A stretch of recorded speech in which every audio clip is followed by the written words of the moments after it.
Hello guys, কেমন আছো সবাই? আশা করি সবাই খুব ভালো আছো। আজকে আমরা রাশিয়ান সাইফাই সিনেমা মিরা সম্পর্কে জানতে চলেছি। তো এই সিনেমাটা দেখে আমি একটু অবাকই হয়েছি, কারণ এই সিনেমার কোয়ালিটি দেখে আমার কাছে মনে হয়েছে না জানি কত হাজার কোটি টাকা খরচ করে তৈরি করা হয়েছে। নর্মালি হলিউড এই সিনেমাটি তৈরি করলে 1,500-2,000 কোটি টাকা খরচ হতো, কিন্তু রাশিয়ানরা এই লেভেলের একটা সিনেমা, এই লেভেলের একটা সাইফাই সিনেমা কত টাকা খরচে তৈরি করেছে জানো? তারা এই সিনেমাটা তৈরি করতে ব্যয় করেছে মাত্র 60 কোটি টাকা, যেখানে বলিউডে একটা গান তৈরি করতে ইদানিং 60 কোটি টাকা খরচ হয়। 2022 সালে রিলিজকৃত এই সিনেমাটি IMDb-তে 10-এ 5.8 রেটিং পেয়েছে। আর বুঝতেই পারছো রাশিয়ান সিনেমার, সেজন্য তো এটা অবশ্যই অত বেশি হিট হতে দেওয়া যাবে না। মানে রাশিয়ান সিনেমা তো ওইভাবে আমেরিকার মতো সব জায়গায় চলে না, কিন্তু যদি চলতো IMDb রেট আরো ভালো আসতো, কামাইটা আরো ভালো করতে পারতো। আমেরিকান সিনেমা হলে ফ্লপ হলো মিনিমাম 1,500-2,000 কোটি টাকা কামাতো এটি। আর সিনেমার কাহিনী আমার কাছে যে খুব খারাপ লেগেছে তাও না। এই সিনেমার কাহিনী সংক্ষিপ্তটা হচ্ছে, আমরা দেখবো যে আকাশ থেকে ধূমকেতু পৃথিবীতে এসে পড়ছে এবং পৃথিবী ধ্বংসের মুখে পড়ে গিয়েছে। আর এরকম একটা সিচুয়েশনে একজন অ্যাস্ট্রোনট বাবা কিভাবে তার মেয়ে সন্তানকে বাঁচায় সেটার কাহিনী। তো বাড়তি কোনো কথা না বলে চলো আমরা স্টার্ট করি। তবে তার আগে যদি ব্রেক থাকে সেটা তুমি স্কিপ করে মূল ভিডিওতে যাবে, এবং স্কিপ করবে হচ্ছে ডিসক্রিপশনে যাবে, ডুরেশনে ক্লিক করে তারপর তুমি স্কিপ করে চলে যাবে। স্বাগতম প্রিয় বন্ধুরা, তোমরা কি একঘেয়েমিতে ভুগছো? তাহলে মজা পাওয়ার জন্য আজকের বিষয়টি একদম উপযুক্ত তোমাদের জন্য। এখানে তোমরা বিভিন্ন খেলার ফলাফল জানতে পারবে, খেলা সরাসরি দেখতে পারবে এবং ভবিষ্যৎবাণী করার মতো মজার একটি অংশও রয়েছে, যেখানে তুমি অনুমান করতে পারো কোন দল জিতবে, কতটা ব্যবধানে ইত্যাদি। এতে রয়েছে আকর্ষণীয় পুরস্কার জয়ের সুযোগ, বিলাসবহুল গাড়ি, নামি মোবাইল ফোন, কম্পিউটার এবং আরো অনেক কিছু। এটি এমন একটি বিশ্বস্ত জায়গা যেটি PSG এর মতো আন্তর্জাতিক খেলার দলের পৃষ্ঠপোষকতা পেয়েছে, তাই এতে কোনো সন্দেহের সুযোগ নেই। নতুন কিছু খেলার সংযোজন হয়েছে, যেমন দ্রুতগতির চ্যালেঞ্জ খেলা ও মুরগির পথ চলা খেলা, যেখানে সহজেই খেলে আনন্দ নেওয়া যায়। আর হ্যাঁ, যদি তুমি আমাদের প্রচারমূলক সংকেত ব্যবহার করে নিবন্ধন করো তাহলে পেতে পারো 12,000 টাকা পর্যন্ত পুরস্কার একদম বিনামূল্যে। সঙ্গে থাকবে প্রথম জমাই অর্থের পর বিনামূল্যে ঘূর্ণনের সুযোগও। অর্থ গ্রহণ ও প্রেরণ করা যাবে খুব সহজভাবে, নগদ, বিকাশ, রকেট, ব্যাংক হিসাব সহ আরো অনেক মাধ্যমে। তাই আর দেরি না করে উপরে থাকা স্থায়ী মন্তব্যে ক্লিক করো, সেখানে নিবন্ধনের প্রক্রিয়া রয়েছে। শুধু আমাদের প্রচার সংকেতটি ব্যবহার করলেই তুমি বোনাস পেয়ে যেতে পারো। এবার চলো মূল ভিডিওর দিকে এগিয়ে যাই। তো সিনেমার কাহিনীর শুরুতে আমাদের দেখানো হয় মহাকাশ থেকে কিছু উল্কাপিণ্ডের টুকরো পৃথিবীর দিকে ধেয়ে আসছে, আর এর ছোট ছোট টুকরা একটা গাড়ির সাথে ধাক্কা খেয়ে গাড়িটির সামনের কাঁচ ভেঙে দেয়। আর এই গাড়িতে আমাদের এই সিনেমার মেইন চরিত্র লেরা, তার মা, তার সৎ বাবা এবং সৎ ভাইয়ের সঙ্গে ছিল। কারো কোনো ক্ষতি হয় না এবং কিছুক্ষণ পরে লেরা স্কুলে পৌঁছে যায়। আর আজকে তার হচ্ছে দৌড় প্রতিযোগিতা এবং সে খুব ভালো একটা রানার। তো রেসে সে সবার চেয়ে এগিয়ে যায়। আর সে যখন প্রায় জিতেই যাবে তখনই তার বয়ফ্রেন্ড তার জেতার খুশিতে একটা ফায়ার ক্যান্ডেল জ্বালায়, আর এতে লেরার প্যানিক অ্যাটাক হয়। আর অ্যাকচুয়ালি সে আগুনকে অনেক ভয় পায়, আর এই ভয়ে সামনে আর এগোতেই পারে না সে, এবং প্রতিযোগিতায় হেরে যায়। তো এতে লেরা খুব হতাশ হয়ে পড়ে। আর তখনই তার মায়ের ফোনে তার বাবার কল আসে, আসল বাবার কল, যিনি একজন অ্যাস্ট্রোনট বা মহাকাশচারী ছিলেন, বর্তমানে রাশিয়ান একটা স্পেস স্টেশনে রয়েছেন। আর তিনি খবর পেয়েছেন লেরা রেসে হেরে গিয়েছে, তাই মন খারাপ। তো এই জন্য তিনি তার প্রাক্তন স্ত্রীকে বলেন লেরাকে যত দ্রুত সম্ভব ডক্টরের কাছে নিয়ে যাও, তা না হলে সময়ের সঙ্গে সঙ্গে ওর মানসিক সমস্যা আরো বাড়তে থাকবে। কিন্তু লেরা এই কথা শুনে আরো রেগে যায়। তো যাই হোক, লেরার বাবা যে স্পেস স্টেশনে রয়েছে তার নাম হচ্ছে মীরা, এবং তিনি ওয়ার্নিং দেন খুব শীঘ্রই একটা বড় উল্কাপিণ্ডের দল পৃথিবীর কাছ দিয়ে যাবে, যার কিছু বড় টুকরা প্রশান্ত মহাসাগরে পড়তে পারে। এটা তেমন ক্ষতিকারক হবে না, তবে এখন আমি নিশ্চিত হতে পারিনি যে ওই উল্কাপিণ্ডর সাইজ কত হবে এবং ডিরেকশন ঠিক কেমন হবে। আর এরপর তিনি একটা রিপোর্ট তৈরি করে নিচে তাদের স্পেস স্টেশনে পাঠায়, যেখানে সে তার সিনিয়রকে জানায় মেট্রোয়েডের কিছু টুকরা হয়তো বড় বড় শহরে পড়তে পারে, তাই সময় থাকতে শহর খালি করতে হবে। কিন্তু সিনিয়র বলেন এটা সম্ভব নয়, তোমাকে অন্য কোনো সমাধান বের করতে হবে। আর সেই সমাধান হলো একটাই, উল্কাপিণ্ডের পথ পরিবর্তন করে দেওয়া। আর এর জন্য তারা একটা বিশেষ অবজেক্ট বা প্রোগ্রাম তৈরি করেছে, যেটা দিয়ে উল্কাপিণ্ডের যে পথটা ওটা তো পরিবর্তন করা সম্ভব। তো শিগগিরই উল্কাপিণ্ড পৃথিবীর কাছে চলে আসে, তবে ভাগ্যক্রমে তারা তাদের প্রোগ্রাম বা ওই অবজেক্ট ব্যবহার করে ওই মেট্রোয়েডের দিকটা পরিবর্তন করে দেয়। আর এর ফলে অল্পের জন্য পৃথিবীর পাশ দিকটা চলে যায়, আর পৃথিবীর মানুষজন নিচ থেকেই ভয়ঙ্কর দৃশ্যটা দেখতে পায়। তো যাই হোক, সবাই অনেক খুশি যে এত বড় একটা বিপদ পৃথিবীর ওপর দিয়ে সরে গিয়েছে, কিন্তু ব্যাপারটা এরকমও ছিল না। আর তখনই মীরা স্পেস স্টেশন থেকে, সরি আমি একটু আগে ভুল বলেছি, লেরার বাবার নাম মীরা না, লেরার বাবা যে স্পেস স্টেশনে থাকে সেইটার নাম হচ্ছে মীরা, লেরার বাবার নাম এই সিনেমাতে বলা হয়নি। তো যাই হোক, ওই মীরা স্পেস স্টেশনে যে 3 জন মহাকাশচারী ছিলেন তারা দেখতে পান যে চাঁদের আড়াল থেকে আরো একটা বিশাল উল্কাপিণ্ড এই স্পেস স্টেশনের দিকে এগিয়ে আসছে, এবং এটা আগের চেয়ে অনেক বেশি বড় এবং গতিও অনেক বেশি। বেশি। তো প্রথমে তাদের নিজেদের স্পেস স্টেশনকে বাঁচাতে হবে, যেটা এতটাও সহজ নয়। তো লেরার বাবা, যার নাম হচ্ছে পিটার, মাত্র জানতে পারলাম, সে তার মেয়েকে কল করে। আর তখন লেরা তার বাড়িতে একা ছিল। তো প্রথমে তো ফোন ধরে না ওর বাবার, মানে বড়লোক দেশের বাচ্চা এরকম বেয়ারাই হয়ে থাকে, বাপ মার সাথে সম্পর্ক ভালো না। তবে বারবার কল আসাতে ফাইনালি কলটা রিসিভ করে। আর তখন পিটার ওকে বাইরে তাকাতে বলে। তো লেরা বাইরে তাকাতেই দেখতে পায় বিশাল একটা উল্কাপিণ্ড মহাসাগরে পড়েছে এবং সঙ্গে সঙ্গে বিশাল একটা বিস্ফোরণ ঘটে। আর এটা একটা বিস্ফোরণ নয়, অনেকগুলো উল্কাপিণ্ড যেগুলো পৃথিবীর বিভিন্ন দিকে ছুটে আসছে এবং কিছু উল্কাপিণ্ড সরাসরি স্পেস স্টেশনও আঘাত হানে। তো যাই হোক, লেরা তখন জীবন বাঁচানোর জন্য তাড়াহুড়ো করে নিজের ফ্ল্যাট থেকে বেরিয়ে আসে এবং বাইরে অসংখ্য মানুষ ছুটছে প্রাণ নিয়ে বাঁচার আশায়। পরে কেউ যখন লিফটে আটকে যায় আমরা দেখি তখনই ছোট একটা বিস্ফোরণ ঘটে। মানে উল্কাপিণ্ড আশেপাশে সব জায়গা তছনছ করে দিচ্ছে, মানে ছোট একটা ঢিলের টুকরো যেখানে পড়ছে সেটাই বোমের মতো ফুটছে, মানে এত গতিতে আসছে যে। তো যাই হোক, শহরের নানা জায়গায় উল্কাপিণ্ড পড়ে তছনছ করে দিচ্ছিল এবং লেরা তখন কোনোভাবে একটা গাড়ির উপর ঝাঁপ দিয়ে নিজের বিল্ডিং থেকে বের হয়। আর চারিদিকে তো উল্কাপিণ্ড পড়ছে। আর তখনই সেখানে তার বয়ফ্রেন্ড চলে আসে, যে লেরাকে নিয়ে নিরাপদ জায়গায় যেতে চায়। যদি এই বয়ফ্রেন্ডের উপর আমার খুব রাগ হয়েছিল ফার্স্টে, যে হারামজাদা তুই ওকে রেসে জিততে দাস নাই। তো যাই হোক, পালানোর সময় যেটা হয়, বিল্ডিং এর কিছু ধ্বংসাবশেষ ওর বয়ফ্রেন্ডের উপর পড়ে এবং ওর বয়ফ্রেন্ড ওখানেই সাফারি কিরকির ফটেস্টেন করে ফেলে। তো লেরা কিছু বোঝার আগেই একটা গাড়ির শোকে ধাক্কা মারে এবং লেরা অজ্ঞান হয়ে যায়। আর এই গাড়িটা একটা বৃদ্ধ দম্পতি ছিল। আর তারা নেমে লেরাকে তাদের গাড়িতে তোলে এবং তাদের সঙ্গে একটা বিড়ালও ছিল, যেটা লেরার গায়ের উপরে বসে। তো কিছুক্ষণ পরে জ্ঞান ফিরে যখন লেরার আসে, সে মোটামুটি সুস্থ রয়েছে এবং বাইরে যখন তাকায় সে দেখতে পায় শহরটি উল্কাপিণ্ডের আঘাতে পুরো ধ্বংস হয়ে গিয়েছে। তবে ওরা এই শহর থেকে বের হওয়ার আগেই গাড়ির সামনে একটা ট্রাক এসে পড়ে এবং এর ফলে তাদের সবাইকে গাড়ি থেকে নামতে হয়। বাট তখনই ওই উল্কাপিণ্ড আবারও সামনের বিল্ডিং আঘাত করে এবং বিল্ডিংটি তাসের ঘরের মতো ভেঙে পড়ে এবং লেরা সেখান থেকে অল্পের জন্য প্রাণ নিয়ে পালায়। তো এখানে একটা আমি কথা বলবো, সিরিয়াসলি তুমি দেখো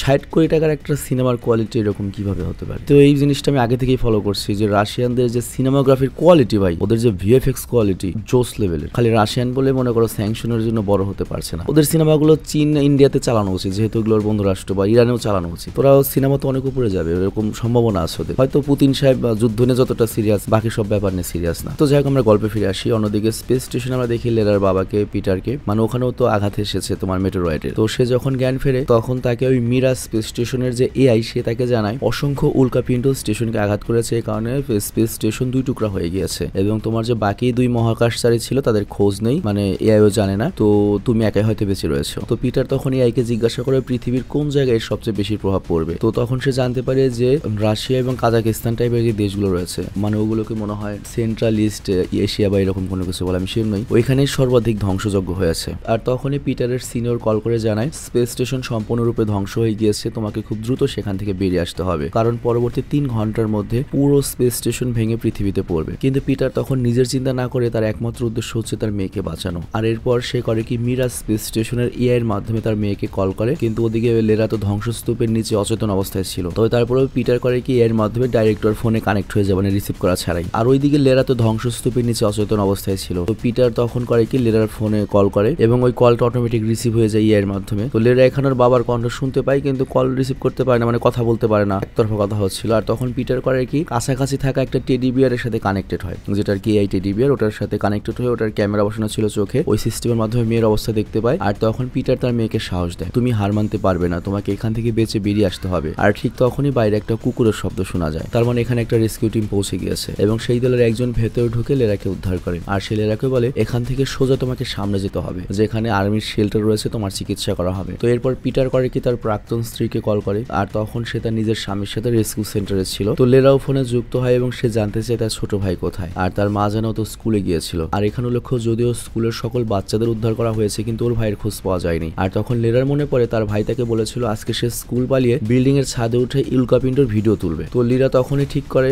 যে কোনো মূল্যে সে ওই বিল্ডিং এ গিয়ে তার ভাইকে উদ্ধার করবে, কারণ বিল্ডিংটা খুব বেশি দূরে নয়। তো যদিও এখানে ওর লেরার আসল বাবা পিটার অনেক বোঝানোর চেষ্টা করে যে সৎ ভাইয়ের জন্য তোমার জীবন রিস্ক নেওয়া উচিত নয়, মানে টাইম বানিয়ে বললাম আর কি, মানে ওখানে গেলে তুমি নিজেও মরতে পারো, যে কোনো সময় বিল্ডিংটা ভেঙে পড়তে পারে। এবং এখানে পিটার আশ্বাস দেয় যে আমি তোমার ভাইকে বাঁচানোর জন্য রেস্কিউ টিম পাঠাবো, তুমি শেল্টারে চলে যাও। কিন্তু লেরা কথা শুনে না, সে তার নিজের সৎ ভাইকে বাঁচাতে সেই বিল্ডিং এর দিকে রওনা দেয় এবং দ্রুত সেখানে পৌঁছে যায়। এখানে আমরা দেখতে পাই বিল্ডিং এর অবস্থা আসলেই ভয়াবহ। অন্যদিকে পিটারের স্পেস স্টেশনের আলো নিভে যায়, কারণ বিদ্যুৎ শেষ হয়ে গিয়েছে এবং এআই তাকে জানায় স্টেশনের বেশ দূরের এক অংশে ব্যাকআপের জন্য কিছু ব্যাটারি রয়েছে এবং যে কোনো মূল্যে তাকে ওই ব্যাটারিগুলো আনতে হবে। আর এর জন্য পিটার তার স্পেস শুট পরে সেখানে যায়, যেখানে সে ওই তারগুলো ব্যাকআপ ব্যাটারির সাথে যুক্ত করে দেয়, ফলে ওখানে আবার আলো জ্বলে ওঠে এবং সে আবার ফিরে আসে সেই অংশে যেখানে এআই এর মাধ্যমে সে অনেক কিছু পৃথিবীর কন্ট্রোল করতে পারে। আর এদিকে দেখি লেরা সেই বিল্ডিং এর ভেতরে ঢুকে এবং ভাইয়ের কণ্ঠ শুনে এবং দ্রুতই ভাইয়ের কাছে পৌঁছে যায় যায় এবং তাকে বাইরে নিয়ে আসে, কিন্তু তখনই বিল্ডিং ধসে পড়তে শুরু করে এবং প্রাণ বাঁচাতে তারা দুজন করে কি কাছের একটা দোকানের ভেতরে আশ্রয় নেয়। আর পুরো বিল্ডিংটা ঠিক তখনই ভেঙে পড়ে এবং চারপাশে ধুলায় ভরে যায়। তো এই জন্য তাদের কিছু সময় এখানেই থাকতে হবে। তো এখানে লেরা তার ছোট ভাইকে বলে, আমি যখন তোমার বয়সে ছিলাম আমি একবার লিফট আটকে গিয়েছিলাম আর আমার বাবা মাকে বের করার চেষ্টা করেছিলেন, কিন্তু তখনই লিফটে আগুন ধরে যায় এবং আমি অজ্ঞান হয়ে পড়েছিলাম। আর তারপর থেকে আমি আগুনকে ভয় পাই। আর আমার মা মনে করতেন এই সবকিছু আমার বাবার দোষ ছিল, আর এই কারণেই তাদের ডিভোর্স হয়ে যায়। আর তখন থেকে আমিও বাবার সাথে কথা বলা বন্ধ করে দিই এবং সবসময় তার সঙ্গে রাগ করতে থাকি। বাট ওর সৎ ভাই তখন বলে তিনি হয়তো তোমার জীবন বাঁচানোর জন্য তখন চেষ্টা করেছিলেন, যেটা এখনো তিনি করে যাচ্ছেন। তো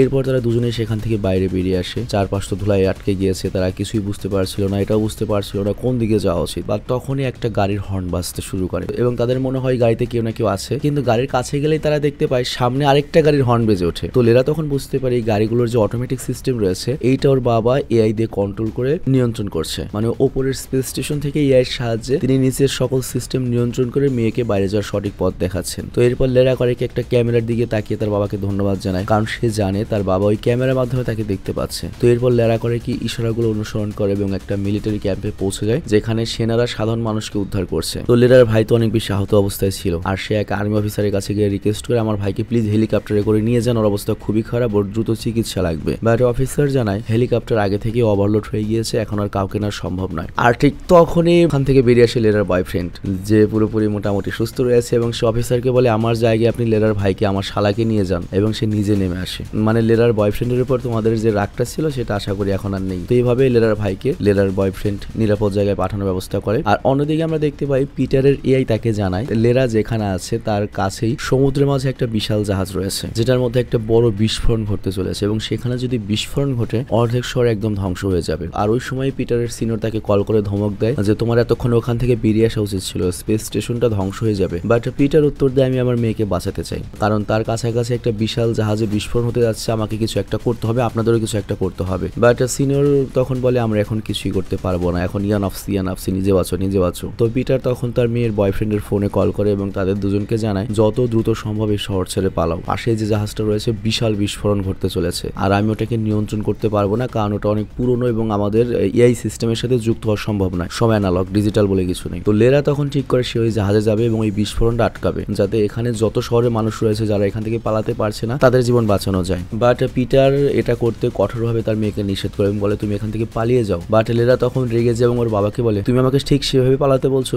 যেমনটা ছোটবেলায় তুমি পালিয়ে গিয়েছিলে আমাকে ছেড়ে যখন আমি লিফটে আটকে গিয়েছিলাম। আর এইবার রাগ করে সে ফোনটা পানিতে ফেলে দেয় আর তারপর বয়ফ্রেন্ডের সাথে সেই জাহাজে পৌঁছে যায়। আর ওর বয়ফ্রেন্ডও মোটামুটি নাবিক ছিল, মোটামুটি আইডিয়া রয়েছে জাহাজ এবং পানি সম্পর্কে। তো এরপর তারা সেই জায়গাতে পৌঁছে যায় যেখানে জাহাজে আগুন লেগেছে। তো এরপর লেরা করে কি আবারও টেডি বিয়ারের সাহায্যে তার বাবার সাথে কানেক্ট হয়, যেটার সাহায্যে সে আগেও বাবার সাথে যোগাযোগ করেছিল। আর তখন ওর বাবা জানায় ছোটবেলায় আমি তোমাকে ছেড়ে পালাইনি, বরং আমি তোমাকে বাঁচানোর জন্য কিভাবে আগুন নিভানো যায় সেটা আনার চেষ্টা করেছিলাম, আর তখন তুমি অজ্ঞান হয়ে গিয়েছিলে, আর এর জন্য তুমি ভেবেছিলে যে আমি পালানোর চেষ্টা করেছিলাম। তো লেরাও বুঝতে পারে যে না, আমার বাবা যদি পালানোর জন্যই হবে তাহলে নিজের জান রিস্কে রেখে আমাকে এতক্ষণ পরে বাঁচানোর চেষ্টা করতো না। তো যাই হোক, লেরার একটা সমস্যা আছে, আমরা জানি সে আগুনকে খুব ভয় পায় আর তার সামনে এখন আগুনই জ্বলছে, কিন্তু ওর বাবা ওকে সাহস দেয় তোমাকে সেই সিস্টেম পর্যন্ত পৌঁছতে হবে যে সিস্টেম অটোমেটিক্যালি আগুন নিভিয়ে দেবে, মানে অ্যানালগ সিস্টেম, তারপর আগুন নিভিয়ে দেবে। তো রাস্তা দেখান ওদেরকে পিটার এবং শীঘ্রই তারা সেই জায়গায় পৌঁছে যায়। আর এরপর যখন ওরা সিস্টেম অন করার চেষ্টা করে তখনই সেখানে একটা স্পার্ক হয়, বিস্ফোরণ হয় ছোটখাটো। আর ওদের কাছে তখন একটা উপায় থাকে, সেটা হচ্ছে ম্যানুয়ালি সিস্টেমটাকে রিস্কে গিয়ে অন করতে হবে, আর এই জন্য তাদেরকে একটা ভল্টে ঘোরাতে হবে যেটা রয়েছে একটা চেম্বারের ভেতরে। তো লেরার বয়ফ্রেন্ড সেই চেম্বারের দরজা খোলে, বাট তখনই একটা বিস্ফোরণ হয় এবং মারাত্মকভাবে আহত হয়ে যায় সে। তো এখন লেরাই শেষ ভরসা, যা করার তারই করতে হবে, কিন্তু আগুনের কারণে তার ভেতরে যাওয়ার সাহস আসছিল না। বাট তখন লেরার বাবা পিটার লেরাকে সাহস দেয় তোমাকে এটা করতেই হবে, কারণ তোমার কারণে এই শহরের লাখো মানুষের জীবন বেঁচে যাবে। তো লেরা তখন সেখানে থাকা একটা স্যুট পরে যাতে আগুন থেকে বাঁচা যায়, আর তারপর ধীরে ধীরে সামনে এগোতে থাকে এবং অবশেষে সেই জায়গায় পৌঁছায় এবং ফাইনালি বাল্বটা ঘুরিয়ে দেয়। আর এর ফলে স্প্রিংকল সম্পূর্ণভাবে কাজ শুরু করে এবং মুহূর্তের মধ্যেই পুরো জাহাজকে পানি দিয়ে আগুন নিভিয়ে দেয়। তবে তখনই পিটার আর তার মেয়ের যোগাযোগ বিচ্ছিন্ন হয়ে যায়। আসলে স্পেসশিপটা অলরেডি ধ্বংস হয়ে পৃথিবীতে এসে পড়তে চলেছে এবং ওটার যে ব্যাকআপ ছিল সেটাও ধ্বংস হয়ে গিয়েছে, মানে ক্যাপসুলটা আগুন ধরে গিয়েছে। তো দ্রুত লেরা করে কি তার বয়ফ্রেন্ডকে নিয়ে সেখান থেকে বের হয়ে আসে, বা ততক্ষণ এখানে উদ্ধারকারী দলও চলে এসেছে। আর হঠাৎ তখন ওর চোখ পড়ে আকাশে, এবং দেখতে পায় একটা আকাশের গোলা এবং বুঝতে পারে এটাই ওর বাবার স্পেসশিপ মীরা, এবং এখানে ওর বাবাকে শেষ বিদায় জানায় এবং ও বুঝতে পারে যে ওর বাবা শুধুমাত্র ওকে নয় পুরো শহরকে বাঁচিয়েছেন এবং ওর বাবা একজন হিরো। তো যাই এরপর লেরা পৌঁছে যায় তার